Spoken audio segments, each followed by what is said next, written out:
this is going to be the thing that's going to retire you or not, or provide a good financial future or not. You can pursue a lot of this by being a tradesman. But if you're like, hey, I'm trying to scale up a business and I want to be the biggest and baddest and I've got these big dreams, but I'm not building a system, or I don't know how to build a system, or I refuse to because I'm too busy or whatever it is, just know that you're setting yourself up for a bit of a joke. If you've ever wondered what separates the contracting and tradie businesses that grow successfully from the ones that just stay stuck with a couple of vans and a heap of stress, then this episode is for you. Now, that turns out there's a bunch of common traits among successful business and business owners. Chances are you're going to waste a lot of money a lot of times. And like, marketing will change every year. What works will change. And so if you monitor it, you have benchmarks, you can change with it and adapt to it. But if you don't see the math behind it, you're going to get rolled over. And on this episode, I talked to Danny Kerr, an expert in what makes businesses successful. Now, Danny is the host of the Contractor Evolution podcast from Breakthrough Academy and has worked with thousands of contractors and tradies. Now, between us, we've seen what works and what doesn't. And I thought it'd be fun to talk through what you need to do to crack it as an owner of a contracting or a tradie business. As a business, 90% of the time it usually does work out, and 10% of the time it does not. And I find that the people that might criticize you when that 10% is going wrong and make you feel like absolute garbage, it's because they're less risk takers. They didn't take the risk that you had to take to get here. On today's episode, I'm excited to interview Danny Kerr, the host of the Contractor Evolution podcast. Now, Danny is an industry leader on what it takes to make your business successful. So welcome, Danny. I'm super excited to hang out today, buddy. Tony, I love talking to you. I feel we have so much in common. This is going to be a great, not only show, but I'm just glad to hang out with you again. It is. It's like you're like a brother from another mother. So obviously, the work you do at Breakthrough Academy, you work with thousands of business owners in the contracting and tradie space, and we do something similar. So I think there's a real good symmetry here about some of the stuff. So just to start off with, to talk about what a successful business actually means in the contracting space, because I think that's a good place to start when we're talking about successful businesses. Yeah, I mean, you have to break down what is a business, right? I mean, I've fallen in love with my business. I call it my fourth child, and I think a lot of contractors and owners do, right? It's the journey that's taken so much from us, but also given us so much meaning in life. But you have to be careful not to make it all you, right? And as you get older and as you start to have kids and you start to build more of a life around yourself, you start to realize, if all I am is a successful businessman, is that really success? And so I think, big picture, I think a business should make you the money that you need, right? And make sure that it's stable and that you can support your family with it. You can support your employees. You can provide value to the marketplace and do it in a nice, stable way, because being financially stressed is not fun, and not paying yourself properly is not fun, and it takes away from the essence of the organization. But I also think that a successful businessman has the time that they deserve. And I think that we sometimes don't know what to do with all that time. So we go and work more, but like, to actually find other things that fulfill you in life is important. I think a lot of us listening right now are OCD, obsessed about business type people. And we get a lot of, I call it dopamine hits from it. But if it's the only thing that gives us dopamine, because we spent so much time doing only that one thing, when we do retire one day, or we do slow down, or we do pull out of the day-to-day too much, we'll get depressed because we won't have meaning. And I think it's important as a business owner to find time to do other things for a lot of reasons. But I think one of them is that you need to one day realize that your business wasn't the only thing that made you happy. And for some people, that might sound like an insane thing to say, because you're busy every day and you're running around 80 hours a week. And you're like, man, I want nothing but time. But trust me, I've seen this with a lot of people. They retire, they sell their business, they step back too much, and they get depressed because they don't know how to spend time with themselves or with their families, or have other interests. And so I think a successful business person has the money that they want, and the business is stable, and they have the time that they deserve, and they know what to do with it. Love it. I love it. I've heard it described as a successful business as a commercial, profitable enterprise that works without you. And I really like that, because it's quite tight, and it means that the business will make money without you necessarily having to do it, so that you can do all those things that I think you mentioned. And to be successful in business means you do have time to invest in some other interests as well, because I 100% agree. If you're just business, it does make you a pretty dull boy, but you don't realize it until you have a bit of time, and then the wheels can come off life a little bit as well. There was a time I realized the stress of being underwhelmed was much worse than the stress of being overwhelmed, if that makes kind of sense. And so I spent so much time working 8 hours a week, and it was like, man, I need to get out of some of this. I was running a franchise at the time, so I decided not to sign back up from my franchisor. I was going to go take a year flying helicopters. Sounds cool. Everyone's like, wow, that's an amazing thing to go do. I was more stressed out doing so little in my life, because I had like one class a week and that was it, that I realized I have to go back into business. I actually am not prepared to like not have that business thing in my life. So it's good. It's like motivated me through my younger years, but it's also something I never forgot. And I realized, like, hey, Danny, just so you know, like 38 right now, like when you're 48, like, is it going to still feel that way? Or are you going to have other things to fill your time with that are meaningful. And meaning is important. And I think that the key thing is a successful business isn't just one that makes money, because you can have all the money in the world, but if you have no time and you haven't invested in other stuff to fill your life up, then it's not going to be much fun. So I think we got similar thoughts on that. What I'd love to do then is talk about what is in your opinion, the single most important thing that successful owners do that others don't. Well, I wrote 3. But, Yeah, because you're an uh overachiever. I get it. the single most important thing. I think that I mean there's different stages in this, right? So I think that the first thing, if you're starting a business and you're like, what does it take to be successful as a business owner versus an employee? The number one thing I've identified, actually, this goes back to when I used to bring in franchises. So I used to recruit and hire and develop franchisees for a painting company. The ability to handle stress in pursuit of a goal was the number one trait that would dictate success in a startup franchise. So that franchisee's ability to handle all the newness, all the transition of going from employee to owner and taking on the responsibility when you suddenly realize there's no one else to take it on and still be able to forge forward with a relatively like calm mind, was the thing that made success out of so many franchisees. And they were just like, there was those who quit because it got too hard. There was those who gave up mentally, but maybe kept going, but like mentally they were out. That fight or flight scenario in your brain, if you can manage through that to find, calm, I think that determines early on for a business, it's like ability to be successful or not, that owner's ability to stay mentally clear. I mean, it's a huge thing, isn't it? Because when your brain is in that fight, urgent response thing, we've looked at this a lot. And the research shows that you actually become a dumber version of yourself because your ability to access the kind of forward thinking, proactive planning, strategy, emotional response type things it's really diminished. And so you tend to act out of just reaction and make short term decisions, but often aren't the things that you need to do. And you just get overwhelmed, and your energy gets destroyed, and life's a tough place. So definitely the trait of being calm, and it applies to everything in life, doesn't it? Like your good sports people are all the ones, not necessarily the most 100%. talented, but the ones who are the calmest under pressure, and they can actually execute in the tough situations. So I definitely think that's a huge thing. It's like the highest performing athletes on the planet can only get so good physically, and the rest is mental. It I think is. entrepreneurs are in that category. We have to perform at an extremely high mental level, and it's not just about being smart. Actually, a lot of it is about managing emotions so that you can make clear decisions along the way. Yeah. There's one thing that really jumps out at me as well, which is probably at a more, I guess, practical, tactical level. And I see this a lot is that the business owners who focus on sound financial management, for me, that's a massive indicator of success. And what I mean by that is they actually measure how their business is performing. And so they'll measure how profitable their jobs are. That's probably the most important thing. And then they'll roll that up into a monthly P&L, for example. And so they can actually understand, am I making money? And then they also know how well they are doing, which allows them to actually iterate, which is like, okay, that's where I'm at. I can make some improvements and track how they impact the business. And so for me, it's very hard to judge success and to make improvements if you don't know what you're tracking. And so if they track stuff, it makes a massive difference for what we've seen work. You can see what levers to pull and how far to pull Yeah. them, what direction to Yeah. take them, and you understand the nuances because, especially in the beginning, I do think we can run a business off our gut fairly well. It's us and 2 or 3 people. It's like, what, I feel this, I hear this, I talked to my customer yesterday about this, and you're touching everything. I didn't make money on that job. I can see it, right? But as soon as you start to pull up 5, 10, 15 people, you're not going to be aware as much as you think you are about what's really going on in your organization, and numbers don't lie. And I've always said to people, look, like you can make decisions from your heart all day long, but you need to have the head piece as well. And it's the combination of those two things that makes a good, well-rounded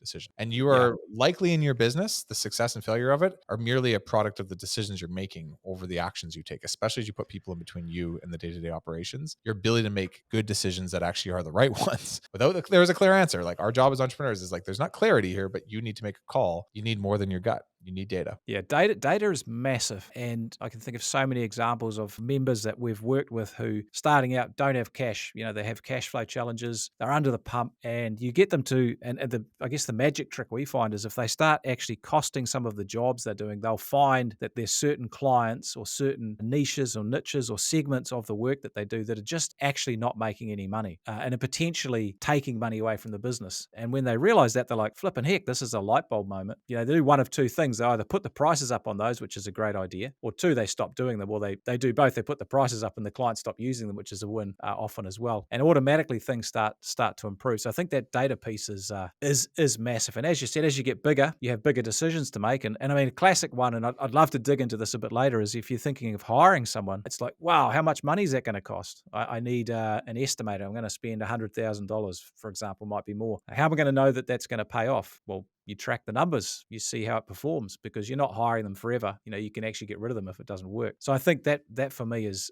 massive. But as you said, if you can manage your stress and stay focused, then you'll make time to do that stuff. So I think those two things actually fit, really nicely together. There's a really, you probably know this calculation, but the break even point for costs, right? So if you have $100,000 manager you want to hire, and let's just say you make 50% margins on your projects, maybe make 30, 20, whatever, but you take that 50% and you divide it into the $100,000 that you need to cost, that person's going to cost you. And you realize I need $200,000 in revenue to pay for that $100,000 cost. And it's a really quick math equation. And then you have to ask yourself, okay, is that person going to allow us as a company to bring in $200,000 more worth of revenue? And the hope is that they do more than that, because if they're only breaking even on their cost, that's actually not a good thing. But you can sit there and you can actually just calculate the math of it. But if you don't even know how much margin you're making on projects, or you don't even know how that influences on your overhead, yeah, it's easy to go and I see people do this all the time. They grow revenue and they don't understand what overhead costs should be in the business at what time. They sometimes overspend or underspend. They overspend, their margins are deteriorated. If they underspend, they're all maxed and stressed. And it's about balancing that equation as you grow. Yeah, this is a huge thing too. You think about a big challenge is people are busy, but they can't service the demand of the marketplace, and they're struggling to find technicians. But they're like, "Wow, I'm paying my technicians, I don't know, let's grab $100,000 a year," and they're like, well, "I got a guy who wants 120,000. There's no way I can pay him that. That's ridiculous. We're not paying him that." But they haven't understood the math, and the math might be that extra technician is going to generate $500,000 worth of revenue, or 600, or whatever it is, and at a 50% margin, it might be adding $200,000 or $300,000 in gross profit, which is like a no-brainer. Pay 120, get 300, that's a win. But often, without understanding the numbers, people just can't do that because it's just not clear. So I think, yeah, as you said, that's massive. Drilling down on those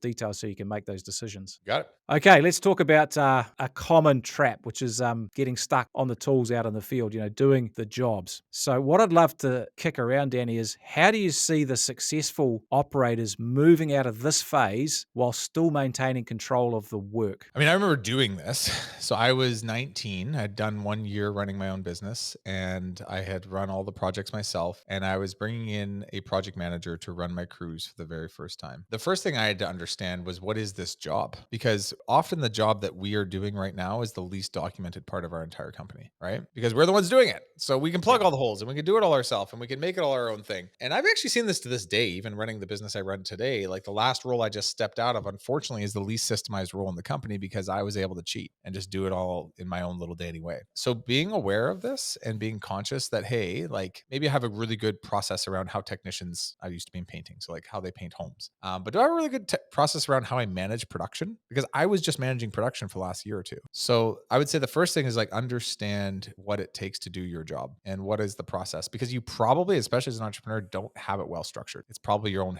harebrained way of doing things. Take a bit of time doing that and take a bit of time identifying what is it that makes you do well at this job, right? So a production manager, it's probably leadership, probably the ability to handle and manage people and conflict, probably the ability to be organized, right? And there's like traits that make this job do well. I take all of that, and the biggest thing you can do is start recruiting more intentionally. So I'm not just looking for somebody who's been a project manager in the past, but I'm more looking for somebody who has the traits to be a good project manager. What are the personality traits that allow them to do well in this role? So one thing we teach, and I think you teach this as well, but to not just like recruit based on like your needs as an owner, but recruit based on the needs of the type of person you're trying to attract. So an ideal candidate profile is developed, and you're looking at the role required, the skills required, the personality traits, and then you're starting to say, how do I build a campaign to attract those types of people? And then from there, we talked a bit about earlier, it's like then build them into a training process. And I would love to say that I did a perfect job of this. I did not. Actually, I'm telling you this from my learning when I was 19 years old, doing this improperly and stumbling over myself a bit, realizing like I had to build things as on the way down as I was bringing him into his job. Yeah, it's definitely a pinch point, isn't it? When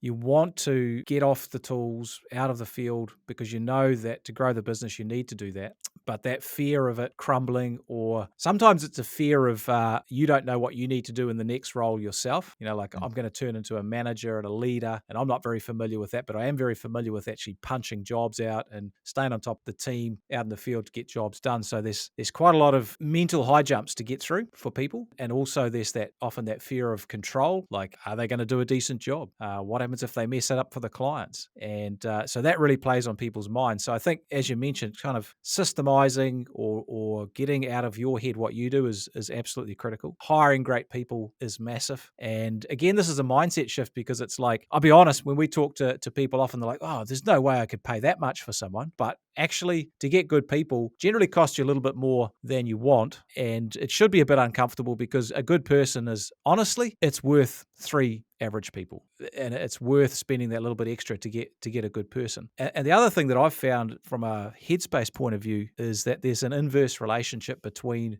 control and growth. So if you want to grow, Yeah, if you you want to, become the bottleneck of your own of your yeah, exactly. I'm sure you've seen this in the people you're talking with. Yeah, and I was gonna say too, like, just expect the fact that like you're going to hire someone, even if you hire an A player, you're going to hire someone who's not going to do it as well as you are, and it's okay. Chances are, over time, they'll become much better than you. But their first 3 or 4 months, or even a year, sometimes they're not gonna, and you need to be patient with that. I remember, like, I always had a goal where I was like, look, I can't. We have to hit our goals this year as a company, but like, I can't go do it for you. The only way that I'm allowed to do this is through you. So I have to tie my hands behind my back, and I have to be able to communicate with you and coach you, train you, develop you, motivate you, hold accountability to you, but I can't do it for you. And I made a rule for myself to like, and so I'm pretty motivated to hit my company goals. I have to, but I'm not allowed to do it. I have to train it. I have to teach it. I have to coach it. I have to motivate it through someone. So who do I choose that person to be? My whole responsibility is to help you hit your goals, not to go hit them for you. And Yeah, just like a rule you have to make. yeah, and it sounds easy. It's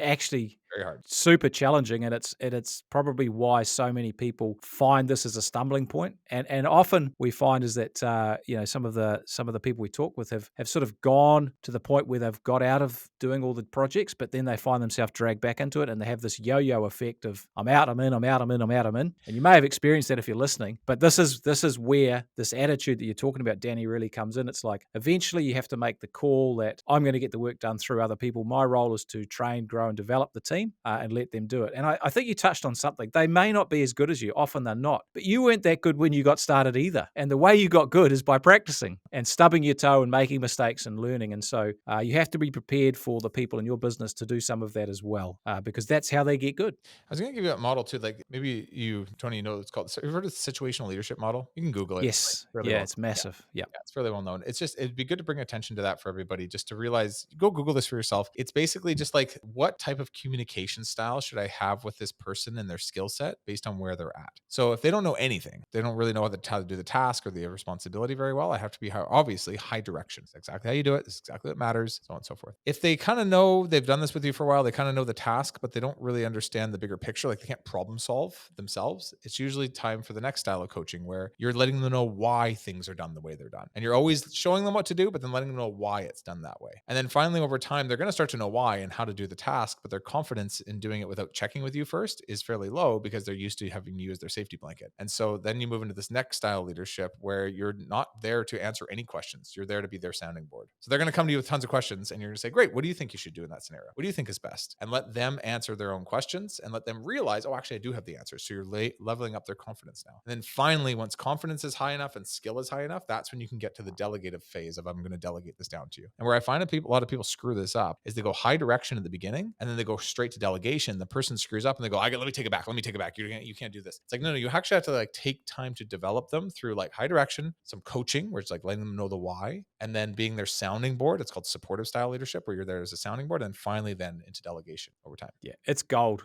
The way you approach the person depends on where they're at, and that means that you, as a leader, have to become quite aware and have multiple tools in your toolbox, as you would for any project. Choose the right tool to deal with the person and the situation in front of you in terms of your followers. So that's a magic formula, because you're right.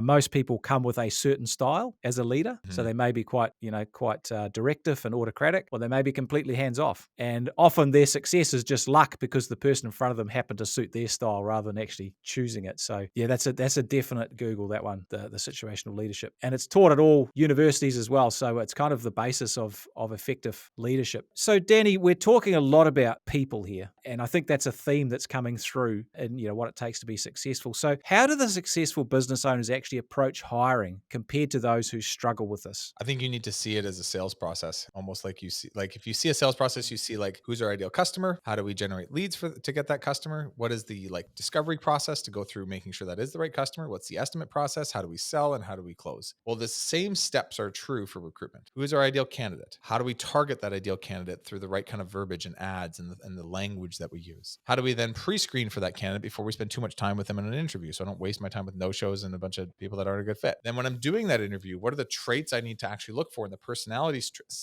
traits I need to look for in that person? Do I have them predetermined by role? Most people don't. And then finally, from there, how do I make a final selection? Because here's what also happens is when the final selection actually comes, you'll usually pick from the top, whatever, 3 people you met with that last 2 weeks, but maybe none of them are a fit. And the only way to objectively view, is this actually a good fit for the role, is to go back to the original like ideal profile of who you were looking for and read through that and be like, does this person match what I wrote originally? Or am I just making up crap because I need to fill a role next week? Looking for what I want to see. Yeah, rose colored glasses, whatever we call it. Yeah. So it's having a process around it. And I will say within that process, realizing like, hey, like if you understand sales, you understand that like you need a certain amount of leads to do a certain amount of estimates, to have a certain amount of jobs, to have a certain amount of revenue. Well, the recruiting game is the exact same. Like we just hired a recruiter, full-time recruiter actually for our organization. And he runs exactly like our sales org runs. And he's proud of his funnel. And he's always talking about how many applicants he's generated and how many first meetings he's had and how many second meetings he's had. And he's tracking his conversion ratios throughout each. And he's tweaking it based on those ratios. And I think when we can start to see it more as that type of game, we could start to actually improve it, because you can't change again what you don't see. And if you just feel like you're on a gauntlet of getting some applications, interviewing a few of them and seeing what happens, you're not seeing where there's room for improvement. I think the theme there that you're, really alluding to is that you have to be professional about hiring. You have to take it super seriously, and this is really tough when you've bootstrapped yourself up by getting a van or a truck and starting business, and then maybe you've got someone else to help, and you've got 2 or 3 people, 4 people, so you haven't done a lot of hiring. It's sort of happened, but to really go to that next level, hiring and team is the absolute key to success, and it's understanding that it becomes basically your main job is to hire good people, and that is quite a mindset shift, and it means that you want to be good at it, which means you've got to have good systems. You've got to practice, and iron sharpens iron. The more you do it, the better you get at it, which is frustrating because you want good people at the start, but it is a process. And I think something for me, Danny, that really stands out is that the marketing for talent becomes more important than the marketing for clients. That's the whole process you alluded to. That becomes the most important thing, because if you market for the right talent, well, they'll take care of the marketing for clients anywho. And for me, and I know we've talked about this a little bit before, is you basically want to create a brand in the marketplace where people, the tradespeople and the people that you need, see you as an employer of choice. And what we've found with a lot of our members is they do a big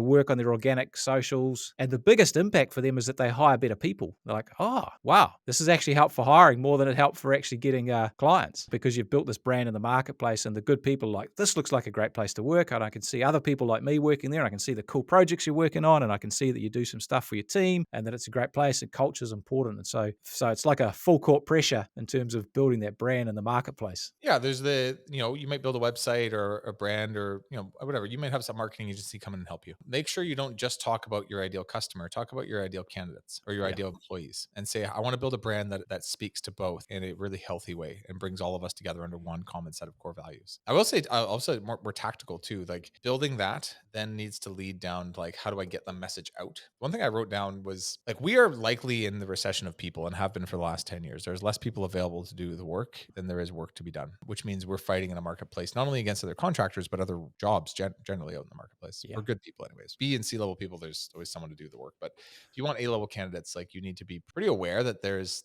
less of them than there is to do good work. So one thing I've always been a big proponent of is the difference between passive and active marketing tactics. Well, like same thing as passive and active recruiting tactics. Passive is like putting up posts on job boards and waiting for people to apply to you. Active is actually reaching out to your ideal candidate and getting getting their attention. So, you can do this through networking with your team. We're actually, once a year we would have a big networking exercise. Say a team of 10 or 20 gets together. I used to do with my painters, and I would drop my ideal candidate profile. I would drop my job ads, and I would usually have them posted on our website. And I would have them each message 100 to 200 people each, basically saying, hey, so and so our company XYZ is looking for person XYZ role. Curious if you know anybody who'd be a good fit. Please see link below. PS, we're offering $1,000 hiring bonus. Happy to share that with you if you did know anyone. And so they're not saying, do you want a job? That's why they can message 100 people, but it's to their people that they have a good network with, people that are well connected, and people that actually might be a good fit for the job, but they're never asking them, do you want a job? They're just saying, do you know anyone? They're letting that person then click on that ad. Hey, it's $1,000. Maybe I'll check it out, see if there's anyone I know that fit it. Some of them are reading it being like, that's totally me. Some of them are like, that's totally my cousin. And some of them, no, not at all. But if you have, say, 10 staff on your team right now, and they each send 100 messages each out together, you do this, I usually like pizza and beer night, and we do it all together. That's 1,000 direct messages that goes out to your staff's network in like a couple hours. That's a very direct outreach, active process versus just, hey, do you know anyone? Let us know. Like, they'll send it out to their one cousin that maybe is jobless right now. That's killer. And I think sitting underneath that is that you actually have to put a lot of effort into this. We find the people we've helped, they've just sort of put an ad up and hoped for the best. That doesn't work. I can tell you now, you just can't hope for the best. You've actually got to work it really, really hard to get the people, and it is worth the effort. And I know it's tough when you've got projects and clients and cash flow and receivables and stuff, but this stuff is what makes all those other things easier if you get the right people. So that's a great little tactic, Danny. I reckon someone should steal that. And Take it. I talk about it all the time. There's a lot of them, right? But that was one that I used to do annually, and it was just a good networking exercise. That I was like, every year we need to do this with our team. This is how you network through your team, and I think you can do it. Just ask your team, let them know there's $1,000 hiring bonus. Even but that's passive. Doing it with them for 2 hours and having them message out that many people is a very active. I love it. So the thing is, when hiring, there's often a stress for the business owner is, should they hire first or should they get the work first? And we come up against this a lot, like, oh, I'm scared I won't have the work or whatever. So what's your take on that one? So I wrote hiring first. Nice. Good. Okay, we're done. I agree. I wrote it because I think that to get the work first is a bit of a disaster. You're already setting yourself up for failure because you're going to go get the work and then suddenly realize you don't have the people for the work. So you're going to scramble to get the people for the work, which are likely not going to be the right people or the best people, which means now you've hired people that you're going to have to fire later anyways. I've been through this cycle. So you're kind of like, my goal is to grow, but I won't grow unless I get the work. I'm like, then you're setting yourself up for a really hairy growth process. The growth is going to be shitty, if we're honest. If you want to have a successful growth process, you also need to trust in yourself as an entrepreneur and be able to say, hey, I'm going to get the best people I possibly can. And then I'm going to fight like hell, bring them the work they need. And it motivates you. And I've seen this with franchisees. I've tested this out. When I used to run franchises, it was like, some guys want to play it safe. They don't get the work. They get busy with other stuff. The people that hired and they've got 4 staff to provide work for, and they got 2 months to bring in the work, they are motivated like nobody's business. And yeah, did they work more hours than they wanted to and grind it out probably more than they should have at certain days? Yeah, they did, but they got the work for them. And it's that fire under their ass that made a difference. Yeah, it's that creating the vacuum. That's the term I was looking for. Yeah. And so when you have to, you will. But if you don't have to, you won't. It's a capacity problem. Most people don't realize when they don't hire that they're letting go of opportunities. So their team is tapped out. So they are a little bit slow answering some inquiries, which means they miss out on jobs. They're a little bit slow getting some bids and quotes out. So they miss out on jobs. They're a little bit slow following up the bids and quotes they've put out. So they miss out on some more jobs. So they don't realize that actually they already have another half or 3/4 of a person's worth of work if they were actually able to do it right now. I see that all the time. Not to mention all the referral business they're missing out on because they're missing out on new clients who might refer more people or get repeat work. So that's a big thing. And for me, I've got this little rule. I call it the 80% rule. You should be hiring when you're at 80% capacity, because any more than that, if you're up towards 100%, your ability to actually do the hiring properly, to actually induct and train and get people set up, you're just maxed out and you do a rubbish job of it. And you get stuck in that urgent cycle, that sort of fight or flight thing you mentioned at the start. So I think the 80% rule is a great rule when it comes to making the decisions around whether to hire or get the work first. I like that. I've not heard that before. But you're right. It's kind of like, okay, I'll hire more when I need more. It's like, well, usually by the time I realize I need more, it's already too late. It's too late. You're tapped out. You're like the frog who gets, cooked in the water. You don't even realize it. And it's so hard to make good decisions when you're under the pump, because I think, as you mentioned, you tend then to just hire for a warm body, which, I think we've all been guilty of doing. I know I have, especially early on, but it takes a lot of discipline to actually hire the right person and stick to your guns as well. And there's a lot of fear, isn't there? I mean, to be successful in business, you've got to learn to deal with the fear. And I think that's the emotional piece that you talked about earlier. We all feel fear. I mean, we've been in business, both of us, a long time. You still have that Okay. apprehension about when you need to make a decision. That's just the nature of it. But you actually, you're comfortable with the fear a bit more. And it's not that you don't feel it, you just recognize it for what it is. I find that as I've gotten older, I've gotten desensitized. Okay, let's say this. Yeah, I'm desensitized too, bro. I hear you. Well, it's two things. So, like, when I was 18 years old, it used to stress me out when I lost a painter. Yep. Now it's like we can lose, a much more important role in our organization, and it doesn't stress me out as much. The risks get larger, the things get bigger. But what I will say is when things do hit, I probably have more anxiety than I used to have when I was younger because I'm more aware of what's going on around me. So it's this weird double-edged sword. I'm able to take on way more risk because I play at a much bigger game these days. And most business owners do. Like, as you level up, you deal with bigger dollars and bigger overhead and bigger, all the things. And you kind of like compartmentalize that in your brain, and you're desensitized, I think, a little bit to like what's going on around you, but that's fine. That's welcome to growing up. But I think you also become very aware of your family, of your kids, of the employee salaries, of the brand you've built and the name. And I've wrestled with anxiety for the first time in my life the last couple of years as I'm growing into 40. And I think it has something to do with my age, I'm pretty sure. And it's just like this one mantra that I've had to kind of go through it all is just like, hey, it's okay. Like, I'm safe. Business is a big game. We play it for fun. And if we tell ourselves otherwise, we're going to lose our heads here. But it's really like you'll create your own reality. So if you're sitting there worried about all the things that are going to go wrong, guess what's going to go wrong? All the things. If you're sitting there thinking about all the opportunities that lie in front of you, guess what's going to happen? You're going to have all these opportunities in front of you because people read energy, and learning how to manage that emotional state as you go through larger businesses, as you, whatever, as life moves on, I think is massively important. And I am also still to this day working through that because no one's invincible. And I think the best entrepreneurs push themselves to that limit every single day. And so it's not just about being masterfully calm at all times. It's realizing I'm going to put myself into some shit that's like doesn't really make me calm, but I need to find solace in that, and I need to find comfort in that. I have faith in my life. That's probably one of the biggest things that brings calm. Faith is very, very important too for me because it puts things in a context. And I think that's the key is that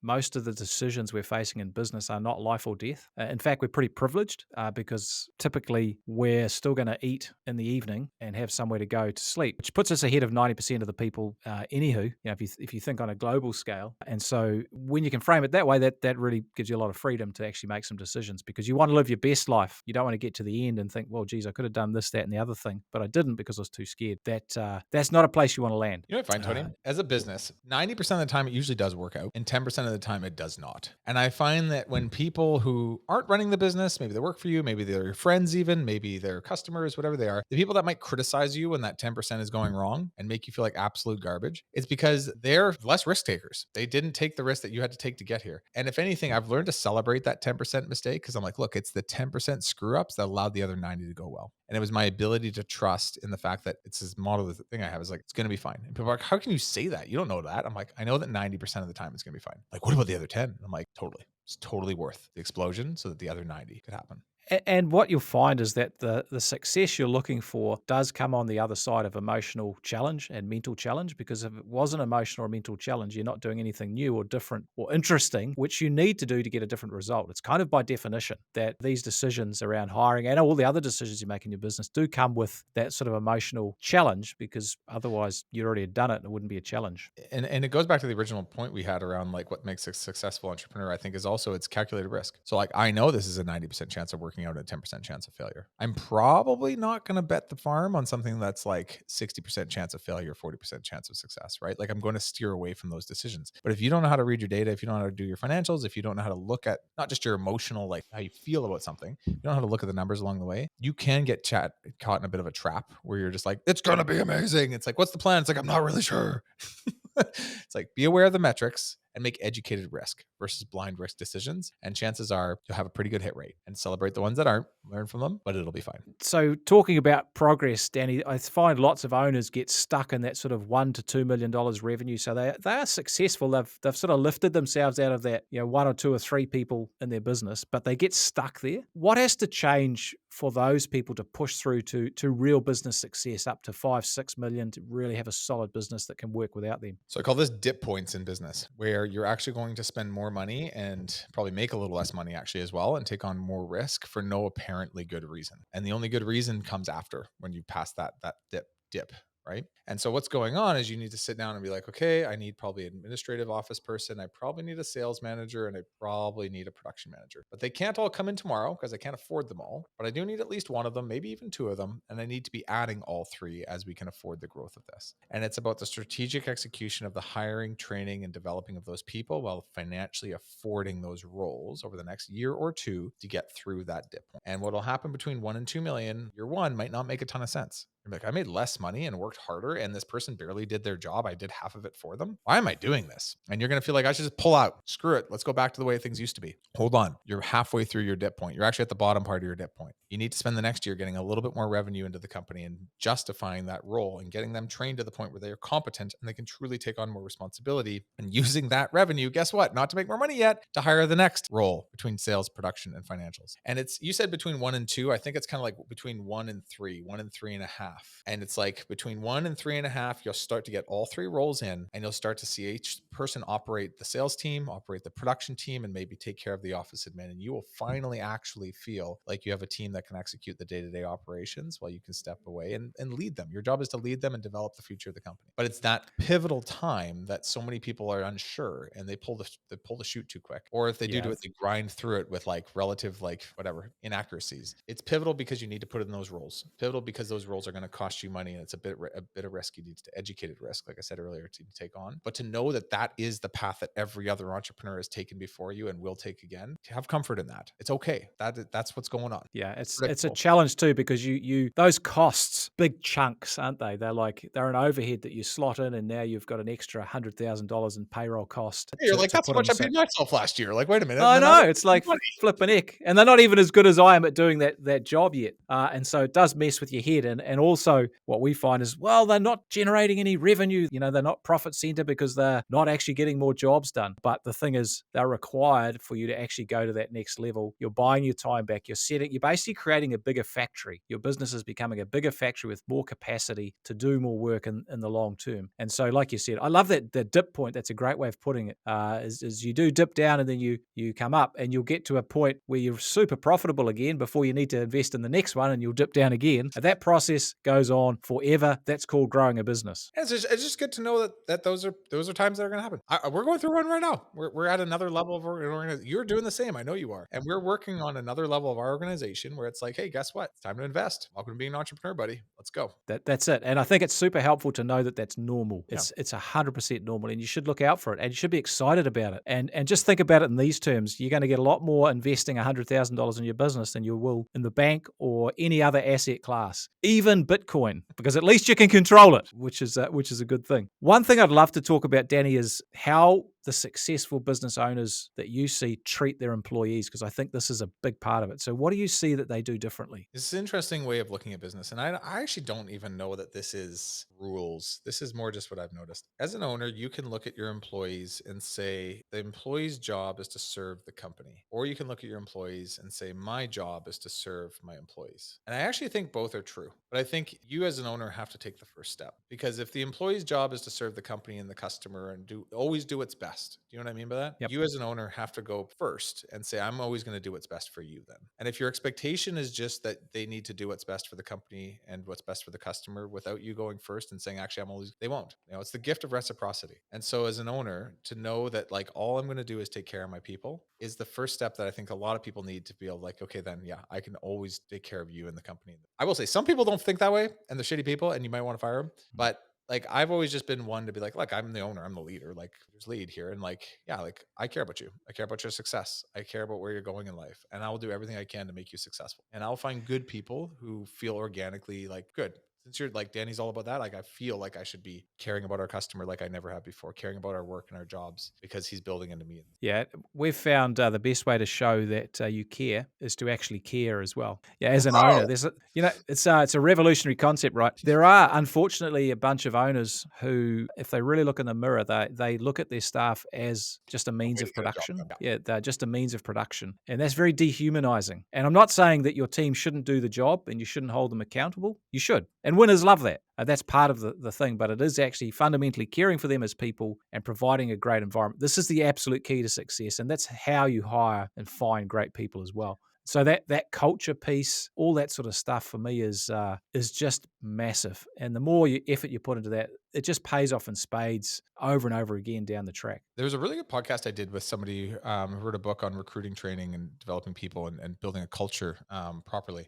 And there's the one thing he said, and I've been saying it a lot lately because it keeps coming to my mind, is he's like, Danny, there is 40% of people's effort that is discretionary, that they may not ever show you or give. And it's good culture that unlocks that. It's when they feel they're a part of something that's bigger than them. It's when they're stoked, right? And you can think about it too. Like there's people on your team right now that probably do 80% of the work. And 20% of your actual team that does most of the Yep. work. It's because they're bought in, they're mentally engaged. And the rest of the people are just there for a paycheck. And so, yeah, you know what? Go ahead. You can run a business where it's just like, I just treat you like a means to an end to get a job done. They'll do the same for you. And that'll be the extent of your productivity from your people. But if you want to unlock that other 40%, you do have to genuinely care. But like by doing that, the right people, I won't say everybody, but the right people will give you that 40% discretionary effort all day long. Yeah, and there's the little trick that we've found super helpful here is this feels a bit woolly and a bit woo woo and quite what's the word? I don't know. We have a phrase here down under called airy fairy, but it's not if you measure it. And so one thing that's very powerful here is if you actually measure where your team are at. And there's a couple of ways you can do that. One is called ENPS, which is like Employee Net Promoter Score. Basically, you just ask your team, how likely are you to refer a friend or associate to work here on a scale of 1 to 10? And you're looking for nines or tens. Which is cool. And then you can also do a bit more of an in-depth sort of survey, maybe every quarter, and really dig down to how people feel about working in your business. And if you measure that and you've got the right intention, you'll see where you're just not quite hitting the mark, and you can tweak that. And it's incredibly powerful. Not only do the staff really appreciate it because they know that you care, that you show that you care by actually asking their opinion, but it just allows you to make the little tweaks. And yeah, just in our business, we found that I found that our senior leadership team didn't feel like they were getting positive praise or reinforcement. I'm like, ouch, that's a big lesson for me. Like I am focusing on what needs to be fixed all the time and not actually talking about all the wins. And so I've made a conscious effort to actually go out of my way to find all the wins, which there are heaps if I just keep my eyes open. And then we survey that again the next time. And funnily enough, it's a better environment for everyone. That's really good, Tony. You know what I've even noticed for our company, like the bigger we get, the less aware I am of the business, the day to day. And yet I think our team, they're like, well, he must know. How could he not? Mm. And so by not having a feedback loop, you create animosity, you create much larger issues because it's not even that you don't care. It's that you probably would if you didn't know, but you didn't set up a way to know. And everyone else assumes you do. So it comes off pretty cold. And it's not that you didn't care, it's that you didn't have a mechanism to listen. So that's a really good Yeah, point. Yeah. I it's a take massive that one. note. So let's talk marketing as well, because this is a big part of the puzzle. So why is marketing so important for growth? It kind of sounds obvious, but I think it's lost on a lot of people. I mean, I just had another great marketer in my podcast house here earlier today. You know well.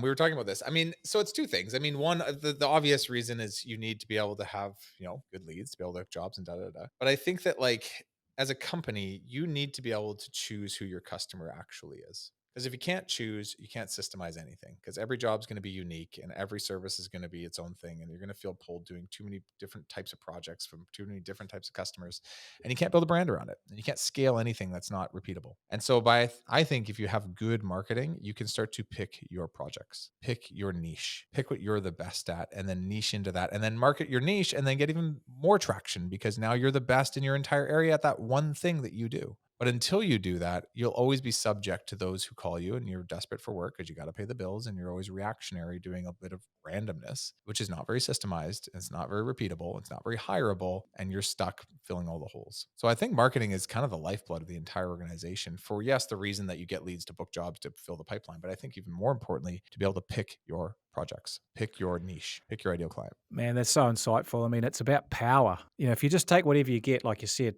production's a nightmare, but also margins will be a nightmare. And getting paid will be a nightmare because you'll have a bunch of clients who are just frustrating and like to basically string you along. And so if you have that ability to choose who you work with to a large extent, I mean, it's not always going to be perfect, but to a large extent, if you've got choice around that, then you can, as we say, free up the future of those clients who we can send down the road to destroy the profitability of our least favorite competitor, which is always a good business strategy. For you, thinking about marketing, what are the high performing contractors and tradies doing differently with their marketing once they understand that it's important? I think one, they're focused on having a brand, right? Yep. So as much as it sometimes doesn't feel like that's generating an ROI to the business, they're very focused on being the trusted brand in their area. And I think that it's a combination of their brand and like their brand presence, but also the personality behind the brand. Like it's edgy, it's cool, it's different, it's them, right? I had a really interesting podcast with one of the founders of Tradie, and they've got really neat marketing. And I was just listening to him talk, and I was like, "You're so right. Like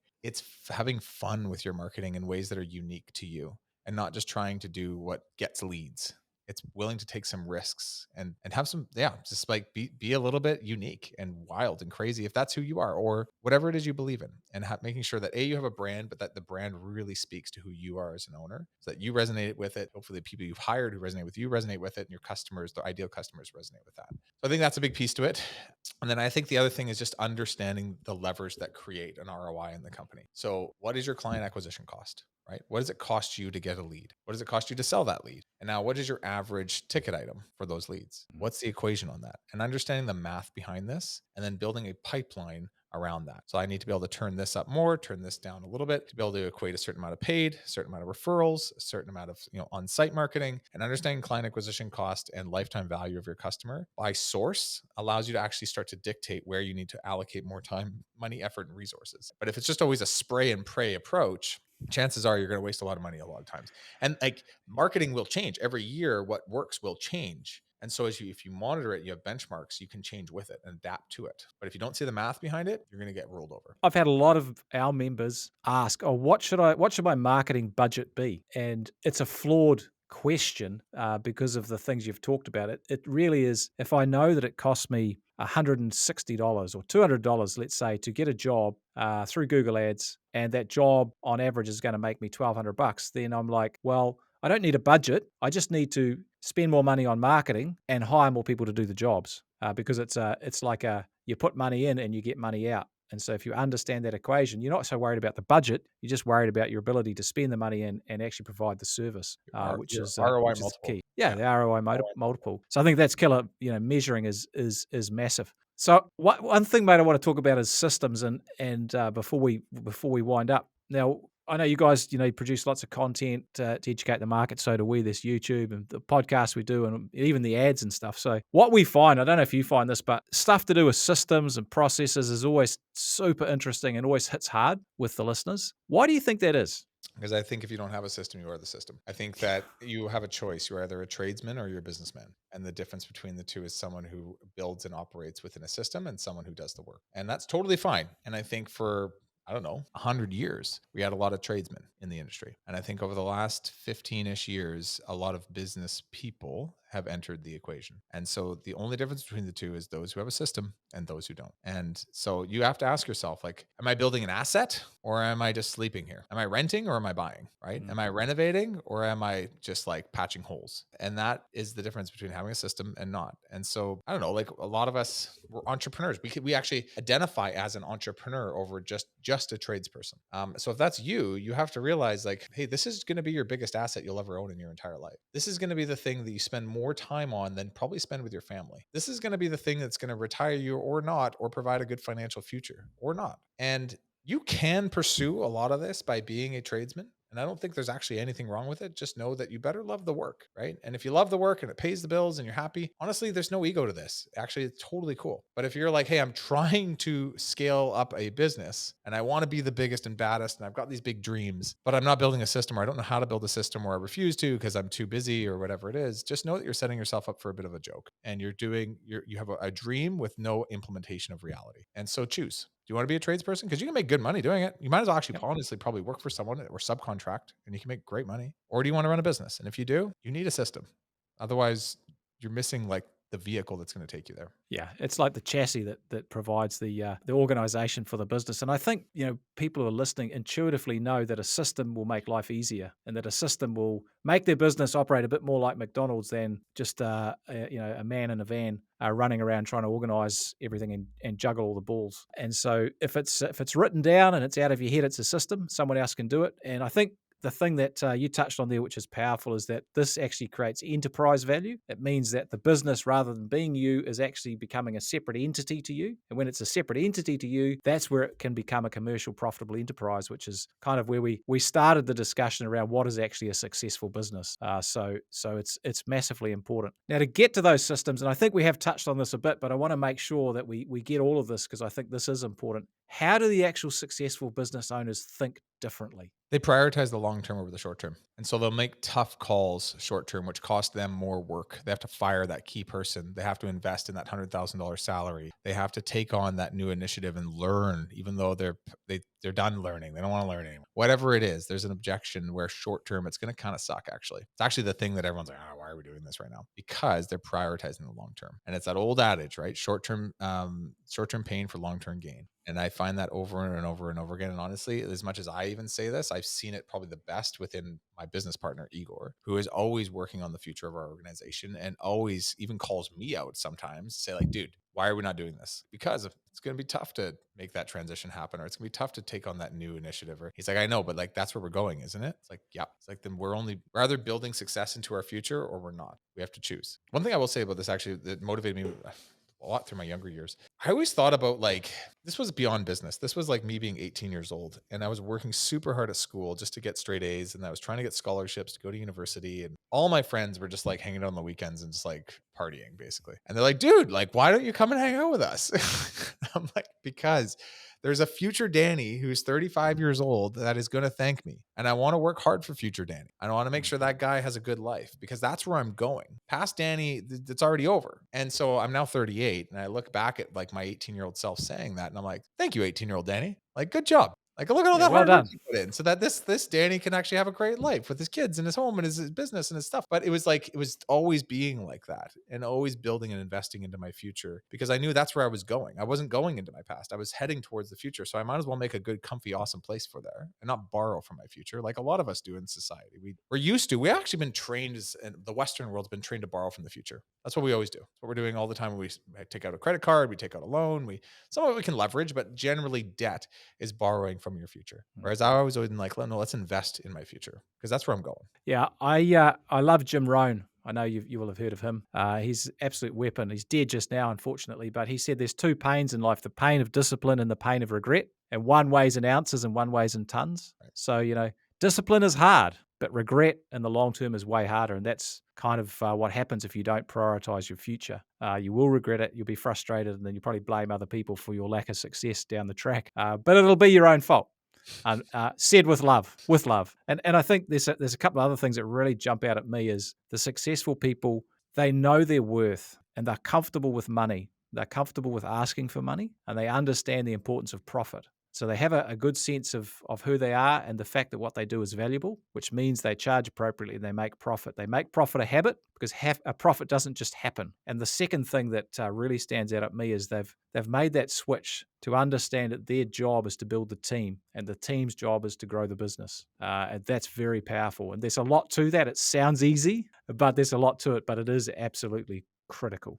Can I say something about just knowing your value or your worth? You know, the best way to crush any limiting belief you have about your value or your worth? Go up to the top of the tallest building in your city and go look at all the buildings that are surrounding you and think about how much money has gone into building these buildings, how much money has gone into maintaining these buildings, who owns these buildings, how much rent and reoccurring revenue is. It's billions, if not trillions of dollars in your eyes, just looking over the cityscape. And you're telling me you're not worth 80, 100, $200 an hour? You have no idea how much money and capital exists around you in your city, let alone the Correct. rest of the world. And we often limit ourselves because we are used to making 50, $60 an hour as a tradesman. And then we want to kind of like, it's like, just so you know, guys, we're playing a pretty small game no matter how much we charge. There is a ton of wealth around us. And we just need to, as entrepreneurs, understand how to go out there and access it and have the confidence to ask for it. That is so true. The money is there for those people who know that they deserve it. 100%. Man, is there anything else that we haven't covered off that we really should? I wrote one note on just the transition curve, which we did cover it a little bit, but it's, you know how I said earlier, like the number one trait of an entrepreneur I found early on, like startup mode, was the ability to handle stress in pursuit of a goal.